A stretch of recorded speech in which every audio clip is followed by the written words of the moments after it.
In the name of Allah, who is the most beneficent and the most merciful, I hope that you are in a good best health and spirit. This is me Abdul Rahman Yasin. बात करेंगे Pakistan penal code section 121 से लेकर आज बात करेंगे 130 तक, यानी कि ऑफेंसेस अगेंस्ट स्टेट, रियासत के ख़िलाफ़ जितने भी जो जराइम होते हैं उसकी सज़ा क्या है, सारा चैप्टर हम डील करेंगे। स्टेप बाय स्टेप पढ़ेंगे, डिटेल से पढ़ेंगे। एक ही वीडियो होगी, इसके अंदर मैं सेक्शन 121 से लेकर 130 तक क्लियर कर दूंगा। ये जी चैप्टर जो है ना वो हम ऑफेंस अगेंस्ट स्टेट हम पढ़ने लगे हैं, सेक्शन 121। स्क्रीन के ऊपर सेक्शन भी चल रहा होगा, लेकिन मैं कोशिश करूँगा कि मोटे मोटे अल्फाज और जल्द से जल्द और कंक्लूड करके ना जो है ना आपके ज़हन में डाल दूँ कि बात ज़हन में आ जाए। और लिखने तो आपने अपनी वर्डिंग में है, रटा तो आप नहीं लिख सकते, रटा कि इसको हिफ्ज़ तो नहीं आप कर सकते, लेकिन आप जो है ना इसकी मेन जो आउटलाइंस होती हैं वो माइंड में बैठे तो आप अपने तरीके से लिखते हैं इसको। ठीक है, पढ़ते हैं जी सेक्शन 121, वेजिंग और अटेम्प्टिंग। हाँ, सुनिएगा ज़रा इसको। वेजिंग मीन छेड़ने की कोशिश, किसको छेड़ने की कोशिश, और अटेम्प्टिंग टू वेजिंग, कोई छेड़ता है, किसको छेड़ता है, ये लड़की को छेड़ने की बात नहीं हो रही, वो कहता है छेड़ता है या अटेम्प्ट टू वेज वार, या जंग छेड़ने की कोशिश करता है। दो चीज़ें हैं जी, वो कहता है जंग छेड़ता है या जंग छेड़ने की कोशिश करता है, और अबैटिंग या अबैटमेंट करता है, किसकी, waging of war against Pakistan के खिलाफ जंग करने की अबैटमेंट। अबैटमेंट हमें पता ना क्या करे, अबैटमेंट क्या होती है।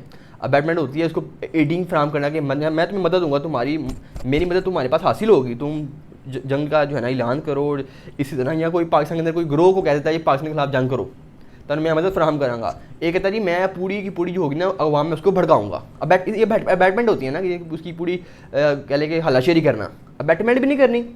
सेक्शन 121 कहता है वेजिंग और अटेम्प्टिंग, कोई छेड़ता है जंग या जंग छेड़ने की कोशिश करता है या जंग छेड़ने की अबैटमेंट करता है। इसको पढ़ते हैं। Whoever wages war against the Pakistan or attempt to wage such war or abet or waging of such war shall be punished with death or imprisonment for life and shall also be liable to the fine। जो शख्स पाकिस्तान में जंग छेड़ेगा, जंग छेड़ने की कोशिश करेगा या जंग छेड़ने की अबैटमेंट करेगा, उसको सजाए मौत दी जाएगी या फिर उसको उम्र कैद हो सकती है और साथ इसको जुर्माना भी देना पड़ेगा। यानी दो चीज़ों में जो है ना वो ऑप्शन है, या तो उम्र कैद होगी या उसको फांसी होगी। फाइन तो चाहे आपको फांसी हो, फाइन तो देना पड़ेगा। ठीक है जी, आगे 121 कहता है, 121 ए है जी, कॉन्स्पायरेसी, ये अमेंडमेंट हुई थी बाद में, conspiracy to commit offence punish by section 121। अब 120 मैं इसको पूरा सेक्शन पढ़ देता हूँ। हुएवर विद इन और विदाउट पाकिस्तान, पाकिस्तान के अंदर और पाकिस्तान के बाहर जंग की कॉन्स्पायरेसी करता है। कॉन्स्पायरेसी समझते हैं ना, दो बंदों से ज़्यादा हो और फिर किसी इलीगल काम के लिए वो पूरी साजिश करें, प्लानिंग करें। वो उधर से आएगा, मैं इधर से आऊँगा, मैं आवाम को भड़काऊंगा, वो कहता है मैं ऐसे कर दूंगा। एक कहता है जी हम इसी तरह पूरा प्लानिंग साजिश शुरू करते हैं और फिर प्रेपरेशन शुरू कर देते हैं, ले आओ जो हम चीज़ें इकट्ठियाँ करने की शुरू करो।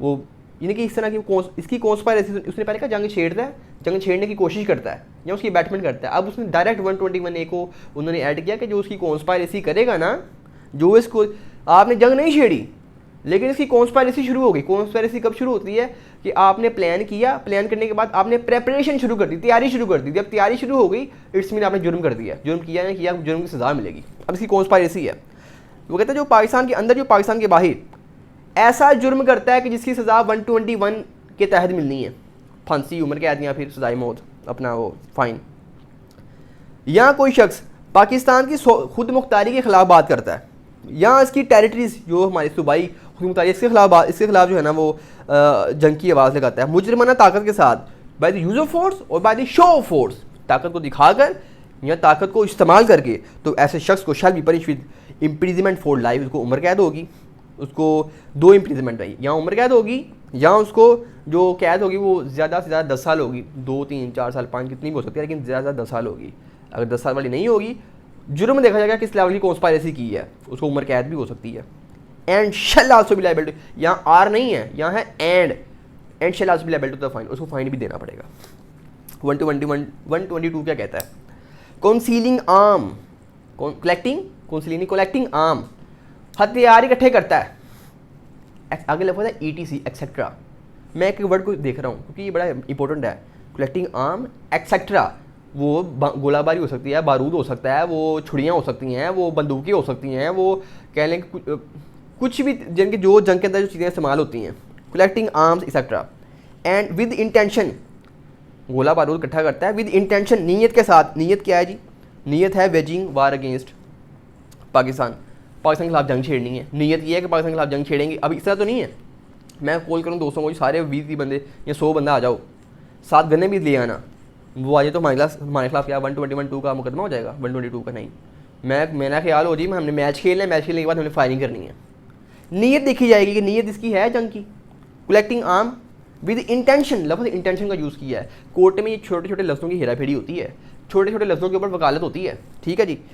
Collecting with intention of the waging of the war, whoever collect, कोई शख्स मैन बंदे इकट्ठे करता है, आर्म गोला बारूद इकट्ठा करता है, और अम्यूनेशन और otherwise prepare to wage war with intention of either waging और बीइंग प्रिपेयर, जो शख्स जंग छेड़ने के लिए बंदे इकट्ठे करता है, गोला बारूद इकट्ठा करता है, और या वो तैयार हो जाता है जंग के लिए या जंग की तैयारी करता है, तो ऐसे शख्स के खिलाफ जो कानून के मुताबिक 122 कहता है shall be punish with imprisonment for life, उसको उम्र कैद होगी या फिर description for term not exceeding 10 year, या उसको 10 साल कैद होगी, लेकिन 10 साल से ज़्यादा नहीं होगी, 3 4 5 साल जितनी भी हो सकती है, 10 साल से ज़्यादा नहीं होगी।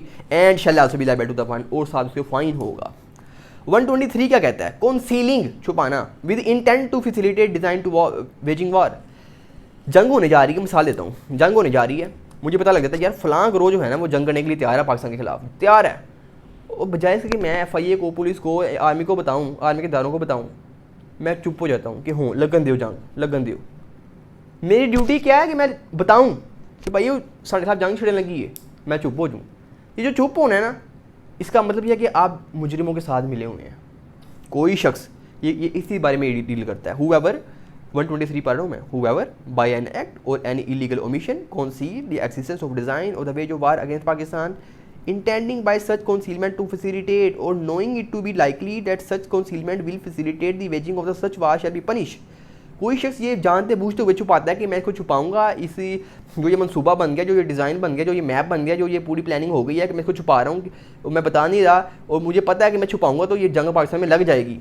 अगर मैं बता दूंगा तो वो ना हो गई ये कोई अपना वो बंदोबस्त करें और जंग रुक जाए, लगने दो। मैं ये जानते हुए कि मैं ये जो कर रहा हूँ वो जो है ना वो उससे पाकिस्तान को नुकसान होगा और उनको फैसिलिटेशन में फराहम कर रहा हूँ, तो इसका मतलब यह है कि मैं मुजरिम साबित पाया जाऊँगा। और ऐसा शख्स जो कि इस चीज़ को छुपाता है, जो किसी पूरे वो प्लान को छुपाता है, कंसील करता है, किसको फैसिलिटेट करने के लिए, जो आपके खिलाफ जो एक ग्रुप बना हुआ है, जो जंग के लिए ग्रुप तैयार बैठा हुआ है, आप उसको फैसिलिटेट करने के लिए जो है ना वो आप छुपा रहे हैं, तो ऐसे शख्स को 10 साल की कैद सुनाई जा सकती है। Shall be punish with either description for a term which makes sense to 10 year and shall also be liable to the fine.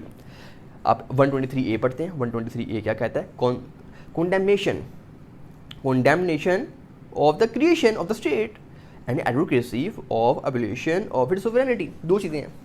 वो कहता है condemned करता है कोई शख्स क्रिएशन ऑफ स्टेट, दो चीज़ें हैं। क्रिएशन ऑफ स्टेट, स्टेटमेंट क्याम, पाकिस्तान का क्याम, पाकिस्तान का क्रिएट होना, पाकिस्तान का क्याम। कोई शख्स पाकिस्तान बनने की मुखालफत या उसकी मजम्मत करता है, condemned करता है, यार बनना पाकिस्तान नहीं था, बनना चाहिए। और फिर वो कहता है and advocacy for the abolition of the sovereignty, और पाकिस्तान की खुद मुख्तारी के ख़िलाफ़, पाकिस्तान की खुद मुख्तारी के ख़ात्मे की बात करता है।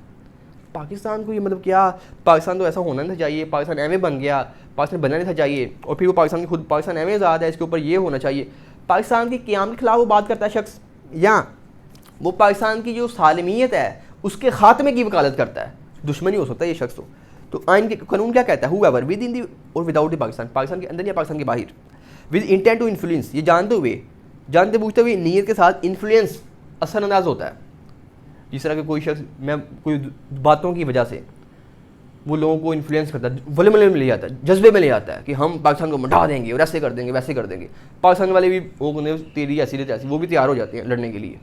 कोई शख्स विद नीयत के साथ इन्फ्लुएंस करता है, knowing it to be likely that he will influence, कि वो इन्फ्लुएंस करेगा, असरअंदाज होगा किसी एक शख्स के ऊपर, and whole of any section of the public, या किसी पब्लिक के किसी एक खास तबके के ऊपर, मैंने like to the prejudicial to the safety ideology of Pakistan, Pakistan के आइडियोलॉजी के खिलाफ, और in danger to the sovereignty, और पाकिस्तान की खुद मुख्तारी के खिलाफ ख़तरनाक साबित होता है वो Pakistan, in respect to the any territory lying with the it border by spoken by word और बाय साइन। वो कहता है जी कोई शख्स पाकिस्तान की सालमियत के खिलाफ बात करता है, पाकिस्तान की सालमियत के जो वकार है, पाकिस्तान की सालमियत के ख़ात्मे की वकालत करता है, पाकिस्तान बनने के क़याम की मजम्मत करता है, पाकिस्तान की आइडियोलॉजी के खिलाफ बात करता है, पाकिस्तान के वो कह लें जो पाकिस्तान की जो सोवरेनिटी है उसके खिलाफ बात करता है, पाकिस्तान की जो टेरिटरीज़ हैं, जो सूबाई हुकूमतें हैं, उनकी खुद मुख्तारी के खिलाफ बात करता है। किस तरह? शेल बाय वर्ड्स, लफ्ज़ों के ज़रिए। वो स्पोकन भी हो सकते हैं, स्पोकन या रिटर्न भी हो सकते हैं, या किसी इशारे बाय साइन, किसी इशारे के ज़रिए, और विजिबल रिप्रेजेंटेशन या ज़ाहरी तौर के ऊपर। अब्यूज़ पाकिस्तान, जो पाकिस्तान के लिए गाली हो सकती है। Condemned the creation of Pakistan, और पाकिस्तान के वक़ार की मुखालफत करता है। और 14 अगस्त 1947 के अंदर जो अपना डिवीज़न हुई, ठीक है, और advocate abolition of the sovereignty in Pakistan respect, हाँ, जो उस दिन जो ऑफिशियल तो पाकिस्तान जो है ना 15 अगस्त को, इंडिया भी 15 अगस्त को आज़ाद हुआ था, ठीक, हमने नाम दे दिया 14 अगस्त से इंडिया तुम ले लो, और हमने चूँकि आज़ादी का दिन हमने डिफरेंट करना था तो हमने ऐलान करवा दिया। अदरवाइज 15 अगस्त को ही ऑफिशियल क्रिएशन हुई थी, ऑफिशियल जो है ना वो डिवीजन हुई थी। और वो शख्स डिवीजन के खिलाफ बात करता है कि पाकिस्तान को आज़ाद नहीं था होना चाहिए, ये एम खिताब उन्होंने ले लिया, हिंदुस्तान एक था, एक होना चाहिए, यानी कि उधर वकालत कर रहा है और पाकिस्तान बन गया, इसकी मुखालफत कर रहा है। तो ऐसा शख्स जो होगा ना, और पाकिस्तान की आइडियोलॉजी के खिलाफ बात कर रहा है, पाकिस्तान की सालमियत के खिलाफ बात कर रहा है, ऐसे शख्स को यहाँ वो कोई अपना कदम उठाता है, लाजमी नहीं बात करता है, वो कदम उठाता है कोई, ऐसे शख्स को रिगरस इम्प्रिजनमेंट, कैद बा मुशक्कत होगी, and shall also be liable to the fine होगा, और उसकी जो इम्प्रिजमेंट है वो 10 साल तक हो सकती है। अच्छा जी, इसका close to PPC section 123A का क्लोज टू कहता है कि अदालत की जिम्मेदारी है, इसको मैं आसान कर रहा हूँ, सेक्शन आप रीड कर लीजिएगा, मैं पढ़ लेता हूँ फिर भी। Now with understanding anything contained in any other law for the time being enforced when any person is proceed against under this section it lawful और when any court before which may be produce in the course of investigation और trial और to make such order in to make and think fit it to be respect for his movement, his association, communication with other person, and of his activities in regard the dissemination of the news, propagation or opinion until such time as the case is finally decide। जब तक case finally decide नहीं हो सकता, अदालत कोई ऐसा order करे कि उसकी मूवमेंट के ऊपर, उसके चलने फिरने के ऊपर, उसके बात करने के ऊपर, उसकी जो एक्टिविटीज़ हैं उसके ऊपर, उसके साथ जिस बंदे के साथ उसके ताल्लुकात हैं उन ताल्लुकात के ऊपर एक गहरी नज़र रखी जाए। कोर्ट एक कोई ऐसा ऑर्डर करे, कोर्ट कोई ऐसा सूटेबल फैसला करे कि जब तक फैसला नहीं हो जाता उसकी तमाम तर नकलो हरकत, उसकी बातचीत, उसके रिलेशन, उसकी एक्टिविटीज़ के ऊपर तवज्जो दी जाए। अब ये नहीं कह रहा कि कोर्ट चाहे तो करे या चाहे तो ना करे। 123 का ए का क्लोज 2 कहता है बाउंड है कोर्ट ऐसा ऑर्डर करेगी, वरना मैंगो लेने के लिए ये सेक्शन लिखा है। उन्होंने कहा अदालत की जिम्मेदारी है कि अदालत कोई ऐसा ऑर्डर पास करे कि जो है ना उसकी हर चीज़ के ऊपर नज़र रहे जब तक केस फाइनल नहीं हो जाता। आगे चलते हैं 123B बड़ा डाटा है जी, यानी कि कानून हमारा बड़ा फिट है, इम्प्लीमेंट नहीं होता, वरना कानून ये बड़ा ज़बरदस्त है। वो कहता है नापाक, डीफिलिंग एंड अनऑथोराइज्ड, गैर मजाज, जिसको मजाज नहीं है या बगैर इजाज़त किए, removing the national flag of the Pakistan from the government building. कोई भी शख्स किसी सरकारी बिल्डिंग से, अब ये नहीं मैं अपने घर से झंडा उठाऊँ मुझे उठा के ले जाओ, नहीं, किसी सरकारी बिल्डिंग से कोई शख्स बगैर इजाज़त के, या वो शख्स जिसको मिजाज नहीं है, जिसके पास राइट नहीं है कि वो सरकारी बिल्डिंग के जो नेशनल फ्लैग लगा उसके तक पहुँचे। भाई नेशनल फ्लैग भी एक सोवरेनिटी है, जो हमारा सरकारी झंडा है ना सरकारी बिल्डिंग पे लगा हुआ है, एम ए को नहीं उसको, ये इसका फ्लैग को प्रोटेक्ट कर रहा है ये आर्टिकल, ये सेक्शन। मतलब कोई शख्स जिसको इजाज़त नहीं है वो फ्लैग को हाथ भी लगाए, वो उसको रिमूव करता है बगैर इजाज़त के, या फिर अनऑथराइज गैर मिजाज शख्स है वो किसी नापाकी या वो कहने के वो हकारत के साथ पाकिस्तान का फ्लैग किसी नेशनल बिल्डिंग से, सरकारी बिल्डिंग से रिमूव करता है, उतारता है, तो ऐसे शख्स को जो मुजरिम समझा जाएगा और उसको 3 साल की कैद सुनाई जाएगी, या उसको फ़ाइन भी देना पड़ सकता है, या फिर उसको दोनों हो सकते हैं। उसके बाद 124 कहता है assaulting president governor with intent to compel और restrain the exercise of any lawful power. Assaulting mean ज़दोकोब, कोई शख्स प्रेसिडेंट को, सदर मुमलिकत को, जो कि रियासत का सदर होता है, और जो सूबाई जो हमारे टेरिटरीज़ हैं उनका कौन होता है जी, उनका गवर्नर होता है। तो कोई शख्स सदर को या गवर्नर को रोके उसकी अपनी पावर को इस्तेमाल करने से कि भाई तू ऐ काम नहीं करना, तू इलेक्शन की डेट नहीं देनी वरना तेन फड़ के मारांगे, या तू किसी शख्स की सजाएं माफ़ नहीं करनी, यानी कि उस शख्स को डराते हैं, सदर को या गवर्नर को डराते हैं, तू ना डेट देनी इलेक्शन दी। मैं समझा रहा हूँ वैसे, यानी कि एक सदर को या गवर्नर को उसकी ऑफिशियल पावर को यूज़ करने से रोकना, उसको रिस्ट्रेंड करना या उसको डराना या उसको धमकाना। ठीक है जी, आगे बढ़ते हैं। तो ऐसे शख्स को ऐसे जहाँ वो असाल्ट और रॉन्गफुली रिस्ट्रेंड को रॉन्गफुली रिस्ट्रेंड करता है या अटैम्प्ट करता है रॉन्गफुली रिस्ट्रेंड करने की by the use of force और by the show of force, ताकत दिखाकर या ताकत का इस्तेमाल कर कर। ये आपको पता है ज़्यादातर कौन लोग करते हैं ये काम। तो ऐसे शख्स को 7 साल की कैद सुनाई जाएगी और साथ को जुर्माना भी अदा करना होगा। 124 ए कहता है सेडिशन, बगावत। ये बगावत क्या है? ये वही बगावत है जो मैं समझता हूँ होनी चाहिए जब रियासत आपको इतना मजबूर कर दे कि रियासत के अंदर औरतों के कपड़े उतारे जाएँ। जब रियासत के अंदर गवर्नमेंट के लोग, मैं पाकिस्तान की बात नहीं कर रहा, पाकिस्तान एक बहुत खूबसूरत मुल्क है, मैं ऐसी बात कर रहा हूँ, जब रियासत के लोग, रियासत के सरकारी लोग पाकिस्तान के किसी भी रियासत के शहरियों की औरतों को नंगा करे, मर्दों को नंगा करे, तो फिर बगावत नहीं होती? मैं समझता हूँ बगावत होनी चाहिए फिर।